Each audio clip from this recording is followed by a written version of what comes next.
Nung nasa Philippines ako, sa mga nakakakilala sa akin, from college days hanggang nung ako ay bago ako umalis ng Philippines, I was 26 years old that time. Yung problema ko sa tagyawat, as in yung tagyawat, yung hindi lang pimple, acne talaga siya. Tapos para siyang cystic acne pa nga, malalim siya. Tapos ang lalaki, ang pupula, ganyan. Tapos may pus. Ugh. Kakaloka, mga dark ages ko yon. Kaya yung confidence level ko as in zero. Negative pa nga eh.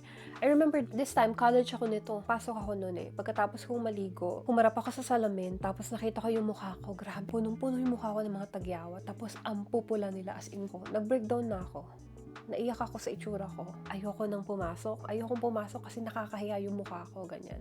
Alam niyo, minsan naiisip ko nun sa mga tagyawat ko, parang mas okay siyang tingnan kapag may pentel pen eh. Actually, ginawa ko yun.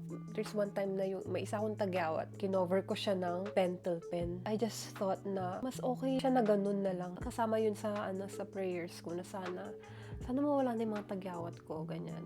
Kasi talagang wala akong confidence. Pag sinasabihan ako ng maganda, dati, hindi ako naniniwala. Kasi hindi ako nagagandahan sa sarili ko. Noong mga panahon na yun, my pictures were heavily edited. Yun lang yung nagpapataas ng confidence ko na i-post yung mga pictures na yun. Maputi pa rin ang buhay at tignan nyo naman, few years later, try nating zoomed version ng skin ko, ayan. Considering kung gaano kalala yung tagyawat ko noon, yung ang laking improvement na parang walang nangyari. Hindi ganun kakinis katulad ng ibang babae. Pero ito yung mukha na sana meron ako noon.